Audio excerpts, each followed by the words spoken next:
Introduction to the Hebrew Bible class. On the second day of class, we would take a look at the two creation stories in the book of Genesis. There's one story in Genesis 1, and there's a second story in Genesis 2, and they're just placed right side by side.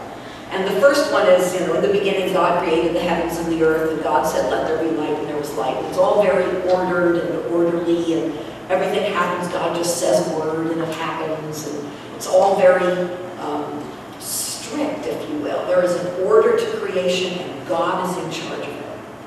And then you get to Genesis 2. Okay? So, and each of these stories represents a different, if you will, reading on creation and how God is related to creation and how human beings fit in and how the animals and the stars and the waters all fit in. Now, of course, in our Bibles now, the stories are right next to each other, Genesis 1 and Genesis 2. And so you can read them as a continuous narrative, and it just looks like sort of Genesis 1 is the kind of orderly bit, and then in Genesis 2 you get into kind of the storytelling mode. But it is also useful to see how they differ, because originally they were two different stories, and each of them shows us different things about God and creation and human nature. So Genesis 1 emphasizes the power of God who speaks creation into existence. God doesn't do anything except say, let there be light, and then there's light. Let there be trees, and there are trees, etc. But when I ask my students to read Genesis 2, and I ask them questions like, what is the created world like in Genesis 2? What's God like in Genesis 2? They come up with answers. I mean, it's really fun. With the Genesis 2 story, if you ask what's creation is like in Genesis 2, the first thing they say is it's wet. Because there's all this stuff about water and rivers and flowing things here and there. And then it's green and it's full of plants and animals. God is definitely a creator, my students say, in Genesis 2. But God's also a gardener who plants a garden and plants trees in this beautiful garden. God is a life giver. God worries that the first creature might be lonely. All of these insights emerge from careful reading of the words of the passage itself. And those words are created by the passage because the ancient storytellers used a technique of repetition. If they really wanted you to know something, they repeated it. If they really wanted you to know something, they repeated it. Okay, see? And they repeated key words and phrases, and Genesis 2 is a perfect example of that, where there are carefully repeated words and phrases that follow in a pattern. It really creates a tapestry of ideas and insights. So think back to the reading, think back, and that's one of the reasons why I stay very close to the Hebrew. We're trained not to repeat ourselves. How many of you remember back in high school or college, the teacher said to you, don't repeat yourself, use a thesaurus and find a synonym for that word. Okay. Well, back in school in ancient times, the teacher said, be sure to repeat yourself, because that helps your hearing. Remember, this is oral literature. They're not reading it off a page, they're hearing it. And so the repetition helps them hear what's important. So you would have heard of the Lord God, the Lord God, the Lord God, the groundskeeper, heavens and earth, a whole set of related words for plants and trees and fields and gardens, and another whole set for wet things like rain and water and streams and rivers. Getting inside a story like this helps us remember that these biblical accounts really started out as foundation stories, foundation narratives that helped people, ancient people, understand who God was, who they were in relationship to God, and how God interacted with the created world and with humanity. These accounts in the early part of Genesis, particularly Genesis 1 through 11, really were never intended as history, as if Genesis 1 and 2 or the Noah and the flood story were written as a historical account the way we would hear it like a history book. Rather, these stories, like all foundation narratives, were really intended to speak truth that is deeper than the events of a past account, mere data about something that happened in So stories reveal truths about the cosmos, the world, the creator and creatures, truths about God's nature and human nature, truths about relationships within creation. Stories such as Genesis 2 are true in the way that great music and art and literature are true. They give us profound insights into ourselves and our values, where we came from, where we place our trust, what we think is important. And they do it in a way that's also delightful and educates us as the story then is told and repeated in the oral tradition and handed down year after year, generation after generation. So if we do that, if we follow the patterns of repeated words, let's see where in Genesis 2 they lead us to understand how humanity is really rooted in love, all the way back to this earliest tradition of our faith. So the focus of the account Genesis 2 is revealed immediately. This story is about when God created everything, signaled in the text by the phrase, the earth and the heavens, which is really just the Hebrew way of saying the whole kit and caboodle. Because if I say the earth and the heavens, I just mean everything. Okay? So both then earth and heavens are later repeated and developed in the story through the technique of repetition, so that they become more than just kind of cosmic realities. The focus on the earth is developed into a repeated use of the word ground, which here really just means the soil or the dirt. That is our most direct connection with the earth, the ground on which we stand. The heavens, as a place, reappears as the home of the birds. Yay, hello, thank you. So we're on into the sermon, and we'll start with the second hymn after the sermon. So the ground is then, it becomes our most direct connection with the earth. It's literally the ground on which we stand. The heavens reappear as the place where the birds fly. And we're told a couple of times the birds are created that fly through the heavens. Another component of God's created world in this story is found in the repetition of all those words that have to do with water. This is a very wet and fertile creation. Right at the beginning, before anything else happens, there is a stream that waters the face of the ground. And then, from the garden that God plants, a river springs up and divides into 4 of the great rivers that the ancient peoples of the world knew about in their time. Each great river then brings water to a different geographical area. We're no longer sure exactly what is referred to in the case of a couple of the names of the rivers and a couple of the names of the places. That's kind of lost to time. But the significant point is there's a lot of water around. And if you think about living in a dry climate, water and all the abundance of water really signals that God's creation is abundant and fertile and well watered, which is really good news if you're living in a very dry climate. To know that God created all that water for our benefit is really an important thing. So, with all this water and dirt around on the ground, you'd think we'd have some great mud pies in the making. However, God does our messy childhood playtimes far better. God gets right down in the stuff of creation, into the soil, and forms the first human being from the dust of the ground. And in this particular version of this particular story, God forms the way a potter forms clay, forms a human being out of the dirt of the ground.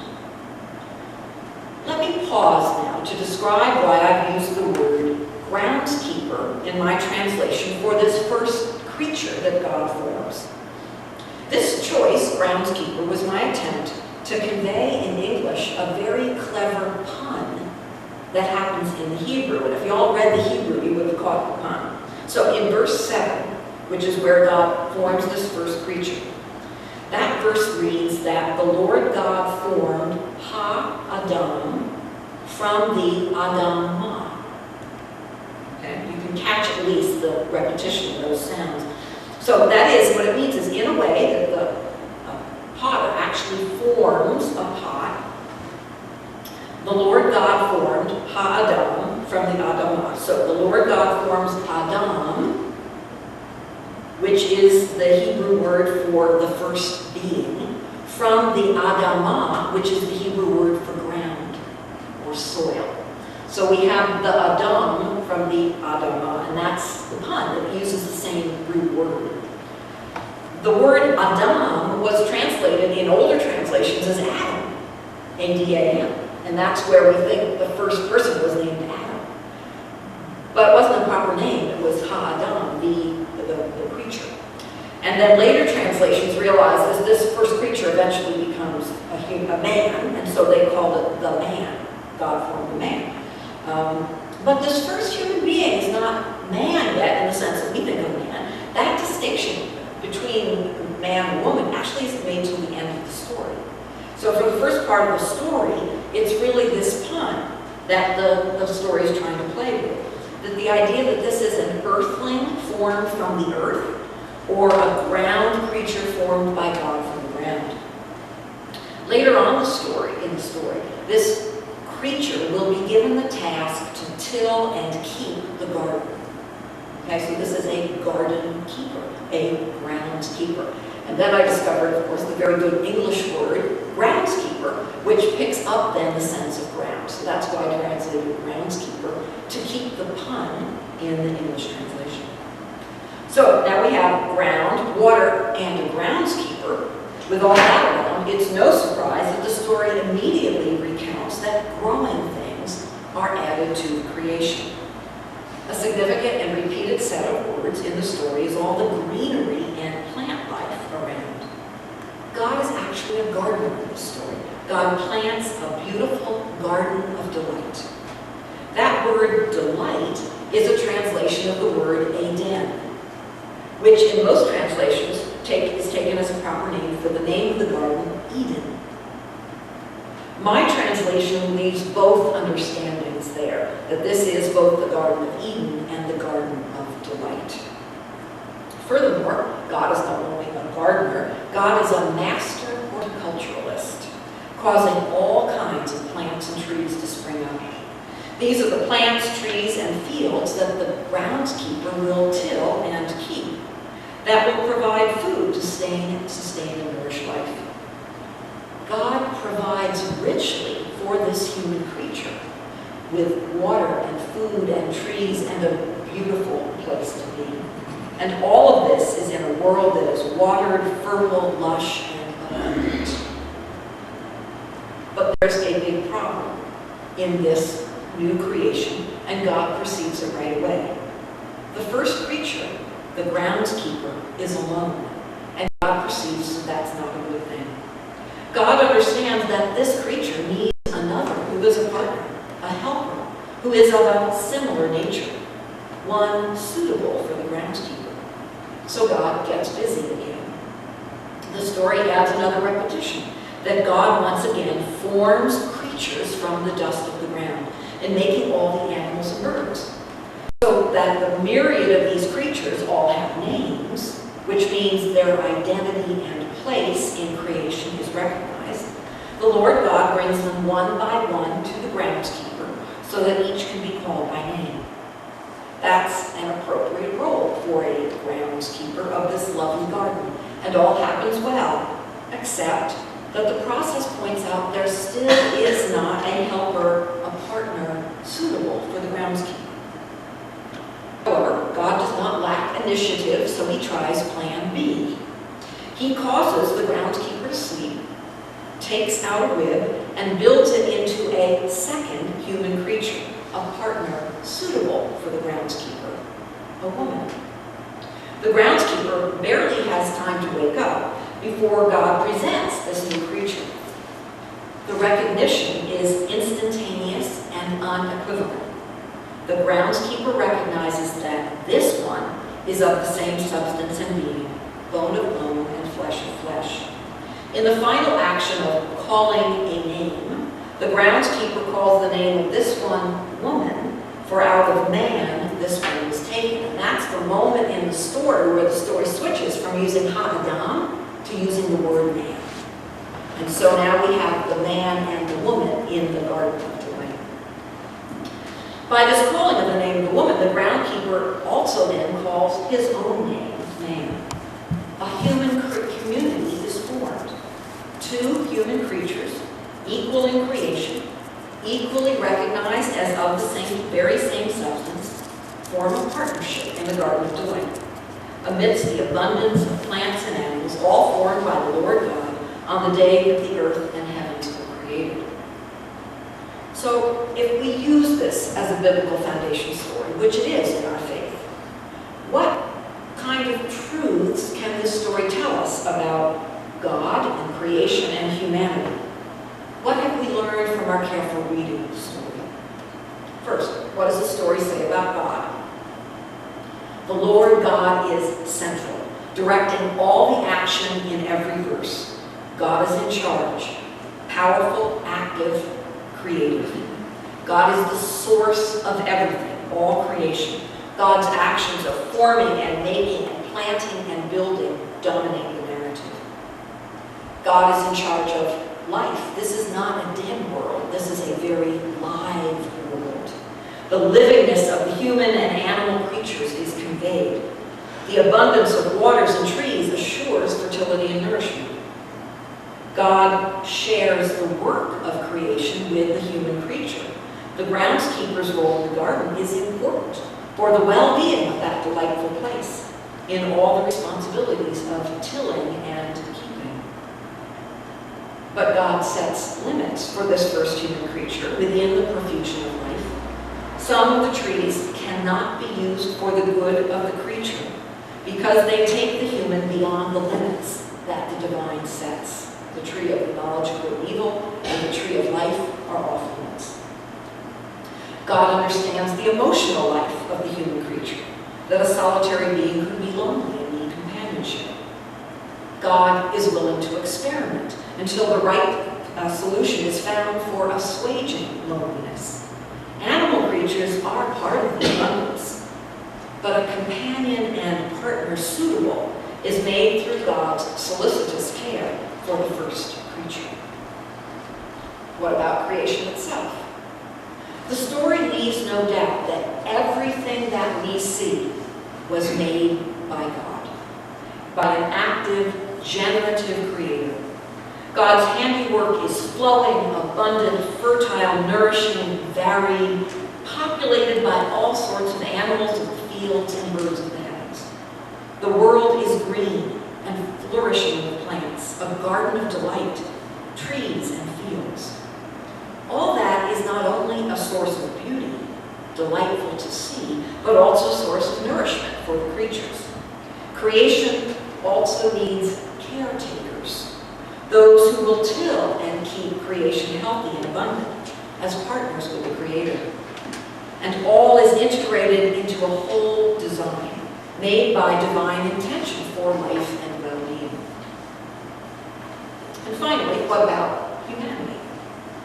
The story leaves no doubt that humans are God's handiwork, formed from the very same stuff of creation itself, grounded literally in and of the creation by the God who will not only be for God's self, but who will share God's creative energy with a world of life. Humanity is thus connected to all of the rest of creation, to the earth and the heavens, to the plants and the trees, the waters and the fields, to the creatures of the field and the birds of the air.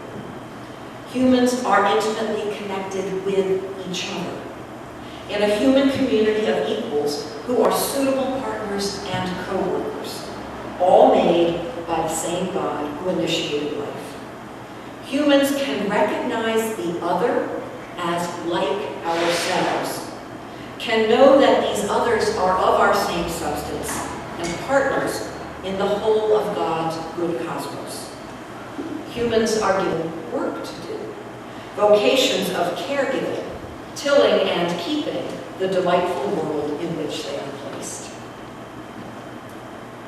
So I think we can see by this that stories in the Hebrew Bible provide a rich source of theology. I mean, those whole last paragraphs I just said is basically a theology of creation, and provide us some profound theological insights, even though you really thought you were just listening to a story. Within this story of Genesis 2, we come to understand more about God as creator. That has important implications for how we understand ourselves as created beings. We're not God. We're created by God. And important implications about the gratitude we express when we recognize God's amazing care in creation. With this story, we find ways of understanding creation as God's expression of intricate inspiration and nurture. Creation is formed as deep blessing for all of life. That has important implications for how we are to understand the sanctity of the world and its creatures. Important implications for how we are to live in harmony with God's created world. With this story, we find ways of understanding our identity as humans, given roles within creation as caregivers, and as those who recognize in the other ourselves, and thus form human community. This has important implications for our relationships, from those with our families and neighbors to those with all the varied peoples of the world. With this story, we find truths that we as humans are rooted in God's love and grounded in the whole creation that God